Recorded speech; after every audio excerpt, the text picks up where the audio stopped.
This is Florida Natural Farming at Frog Valley Tropical Fruit Farm, and I'm going to talk about some Anthuriums and a couple of new Philodendrons I got.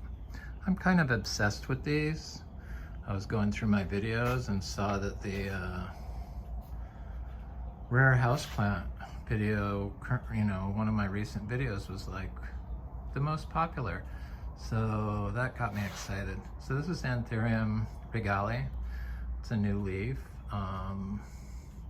This is Anthurium Regale Verde.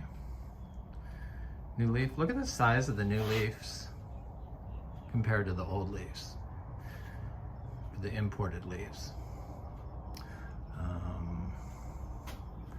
This is Anthurium Waroqueanum, Esmeraldense, or no, not Esmeraldense, Esmeralda.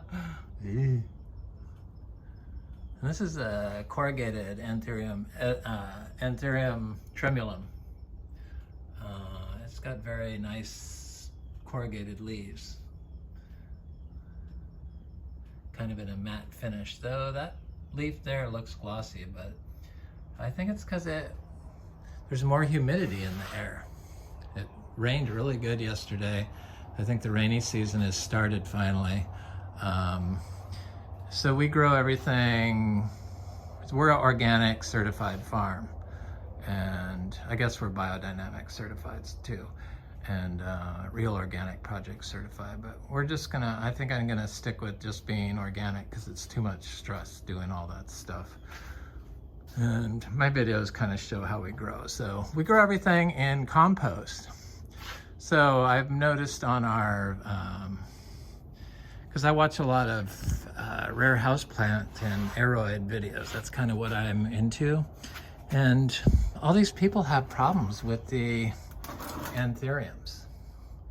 And we grow everything in soil, basically a aged compost. It's basically cow manure, pine shavings, and bits of hay, probably some urine, saliva from the cows, because they're bedding. And we put biodynamic preps in it, and some bokashi, aged bokashi that's like, this is like 8 months old. So 6 months and 8 months. So it's like our fruit, it's fruit peels and stuff like that. I dump that in there. So all these people, they have problems with their houseplants, and they're like, we're growing them outside. I got these to plant in our orchard floor to improve our orchard floor. And so I've been propagating them, and not the Anthuriums, but the Philodendrons. I'm not quite ready to propagate the Anthuriums.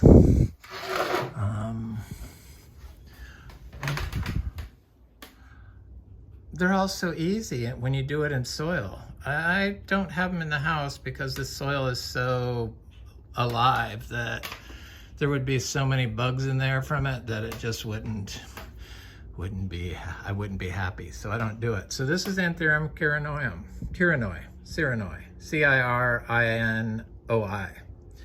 And this is a new leaf on it. It's got a new growth point there. Supposedly the velvet leaf Anthuriums are what people have trouble with. So like the Waroqueanum, the Queramelense, the Dolichostachyum, the Metallicum, and the Waterburyanum. Those are all velvet-leaved Anthuriums.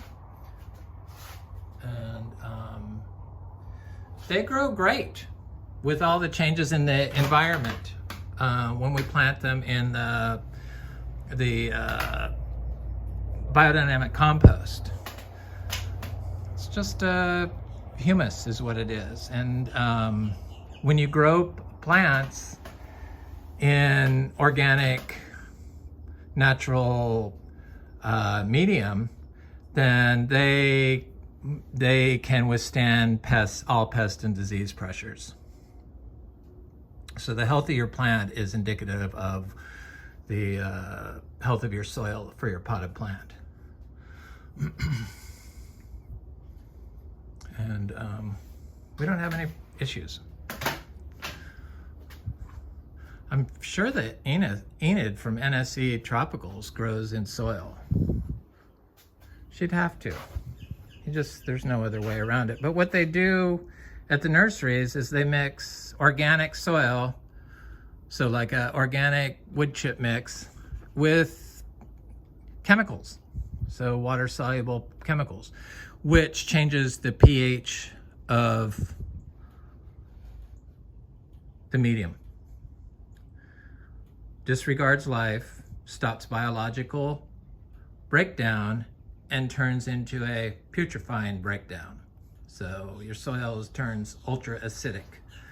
And when you have if you would just leave it organic, you would not get the putrefaction happening.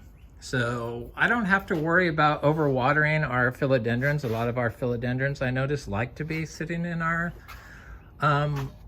water and do just fine, like this Linamii.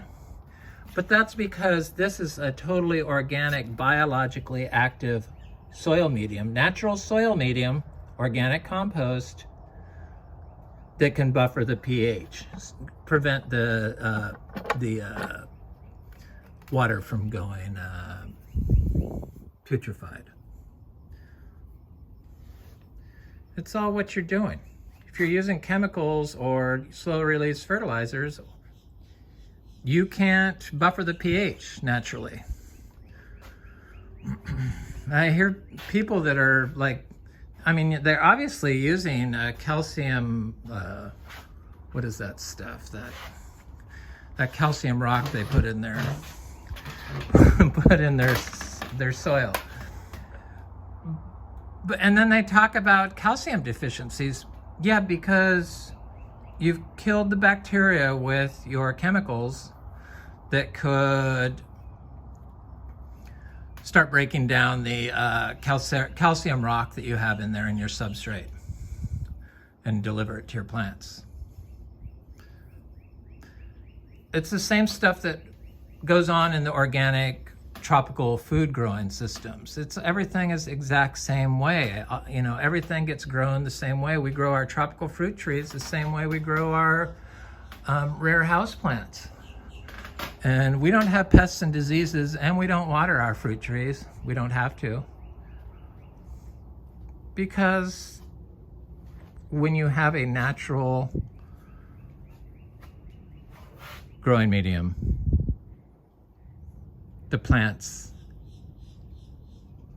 take care of themselves.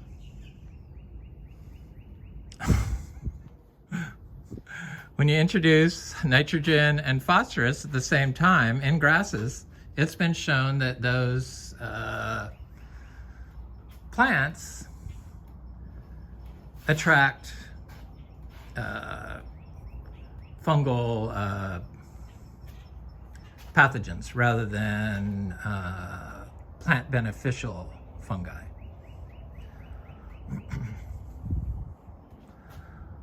So when we want to apply nutrients here to our plants, I just top the plant off with compost. That's all I have to do. That's it. And I water my anthuriums every day. I give them a cup of water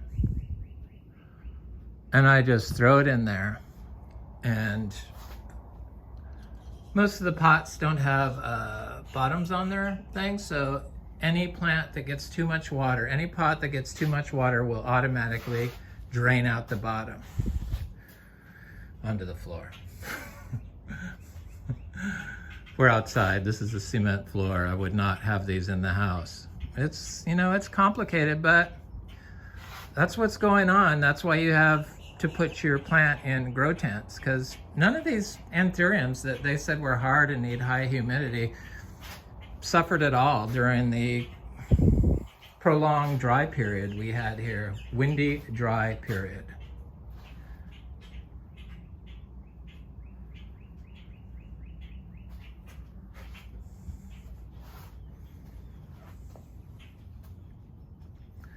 So I'm obsessed with these things, with getting them and hoarding them, and I just fell in love. But I mean, look at them. You can't help but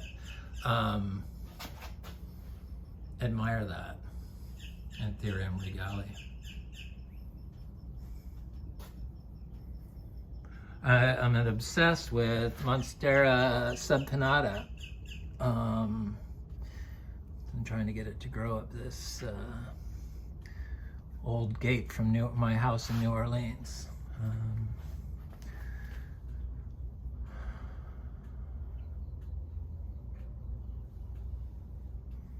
And everything gets the same thing. Those begonias that they sell at the plant sellers, boy, they will get, when I put them in soil here, I remove all the soil. I hate coco coir. Coco coir is like the evil. I mean, it's the worst. My system consumes plants that are planted in coco coir. So if I plant something that was started in coco coir out into the orchard floor here, it will disappear. That's just what I've noticed. It's the coco coir with probably the Miracle Grow would be my guess. It's so bizarre that for a long time you couldn't say that plants grown naturally don't succumb to pests and disease. They finally figured it out, and it's all true. It's all true, and now you can say that and be certain that it's based on fact. Plants given chemical fertilizers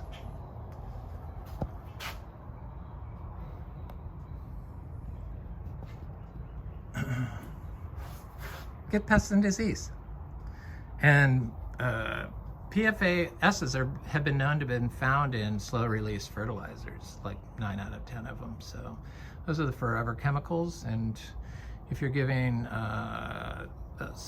PFASs from untested sources, if you're giving, same difference, if you're giving slow-release fertilizers to your plants, then they're in your house, you're gonna breathe in the PFASs in the air. Whether it hurts you or not is up to your own body's health and how you're taking care of it. So I would guess, but I'm not a doctor. I'm just talking about plants here. So I got 2 new philodendrons. I'm obsessed. I'm obsessed with the eared, long, narrow plants for some reason. I guess I like them all. I like the heart-shaped. I like them all. But this is where we have our like plants shaped like the Spiritus Sancti or the Bilietiae. So this is Philodendron Atabapoense, and this is Philodendron Mexicanum. Doesn't have quite the dark red as the Atabapoense. And so I got this new plant from Equigenera USA. I love their freaking plants. They always come great in like 2 days, a day after shipping. So this is I'm obsessed with this plant, Philodendron Deflexum. And this one's very cheap, and it's a seedling plant, and the leaves get quite long and large, and they have the corrugation, the pillow type thing that you find in the Anthurium Veitchii. And then I got this, I'm telling you, I'm obsessed with these, Philodendron Felix hybrid. And it's quite a beautiful plant. Doesn't have any of the red on the back, but it's quite stunning. The Philodendron Spiritus Sancti, it's the same thing. Of course, this is our Philodendron Spiritus Sancti seed grown from red leaf exotics. And this is a new leaf since I had it, and then it's got another new leaf coming out. So it's a super fast grower. That's what I've noticed about these long dog-eared philodendrons in general. Those particular ones, is they seem to grow pretty fast.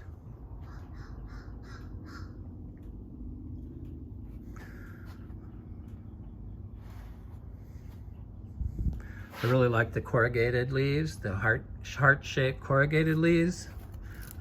This is Philodendron Fibrosum.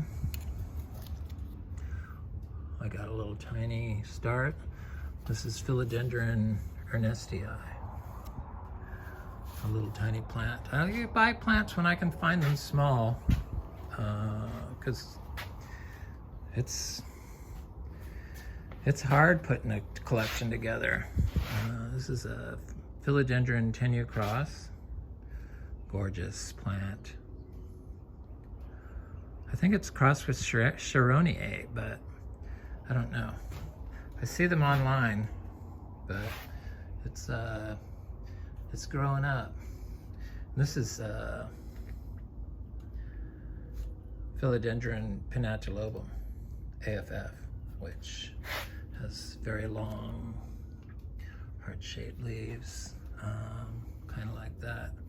I guess Philodendron Heterocraspidon, somewhat similar, the Esmeraldens. But for some reason I put the Heterocraspidon and the Esmeraldens. I have three types of Esmeraldens over here. This was an import from Ecuador, and it's Heterocraspidon, and it's trying to pull itself together. But you know, I hear a lot of people talk about not putting your plants in water, and as long as it's warm and you have biology and they're in living soil, your pH in that water won't putrefy. It won't become too acidic. But if you're putting chemicals in with the organic substrate, then you're going to get putrefaction. You don't want standing water. That's how that works. You got to have life in there. Throw some rancid milk in there. That'll start the calcium cycle. That's kind of what you want. You want to kickstart the calcium cycle. Anyway, so those are some of my rare house plants and how we grow. Basically, how we grow the house plants is how we grow the tropical fruit trees. So I'm going to look at this little cacao plants that I have out here. The Philodendron Fibrosum that was yellow when it came from Ecuador, and it's finally turning green. And this is Philodendron Vero Beach Florida. I really like this. It's got some new growth coming on. Of course, Angara Intense. And this Monstera Deliciosa Half Moon. I moved it over here. It looks like it's gonna go all half white, so it's got a new leaf ready to unfurl. That's what started it all on my obsession with these rare tropical houseplants. I secretly bought myself a Monstera Deliciosa elbow node from San Diego for Christmas one year for $150, and didn't tell anyone because I was embarrassed about it. So this is a plant that I've been collecting. I've had a few plants that I've hung on to for 20 years or more. And this is a little air plant that is one of those plants. This plant is one of them, and this plant is one of them.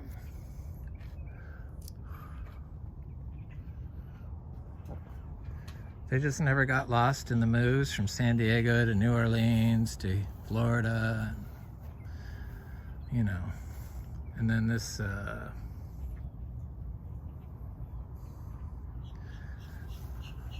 calancho.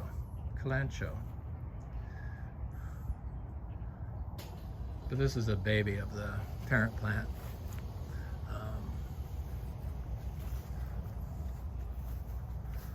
I'm so glad we got rain.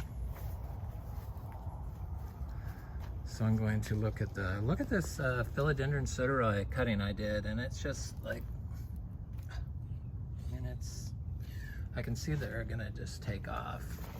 I don't really talk about alocasias. I'm surprised people do those as houseplants. We have a lot of alocasias, but it's not something I'm obsessed with for some reason. I like them. So we fruit and grow cacao from seed here, and from trees that we fruited at different farms, and here in Florida, dry farmed. And this isn't one of those, but this is a Trinitoro cacti, or Trinitoro cacti, a Trinitoro cacao that's seed grown 1 year. But I water, this is the only thing that gets pretty much watered around here, is this Licula palm and that one. So, because I want it to seed, so I can get some seeds off of it as a nursery grown plant, and it just looked like it was going to try to die on me when I stopped watering it, so I quickly turned the water onto it. I also don't collect talk about Syngoniums, because I mean they're just like, they're kind of a problem weed here, but they make great compost. I chop up my little rare aroid plants and the leaves when they die off, and real small, and use it as a top dressing on the pots in the porch. So these are little seed grown cacao. It's a really super sweet yellow variety, growing the same way as the aroids and the compost, except what I do with the plants out here, if they can touch the earth, I don't bother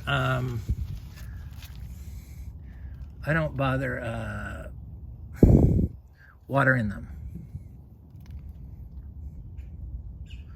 So they just have to get their nutrients themselves. They've got a lot of calatheas. It's orbifolia, of course. This is Dieffenbachia reflector. Got quite a few different Dieffenbachias. But I was looking at these mushrooms down here. Look at that. That's what really drew my eye, were the fungi.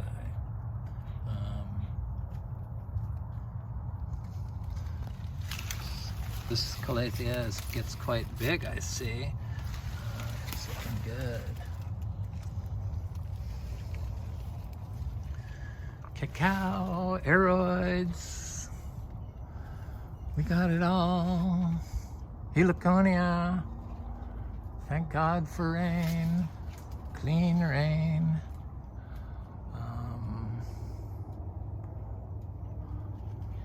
Anyway, this is Frog Valley Tropical Fruit Farm. I hope you have a good day.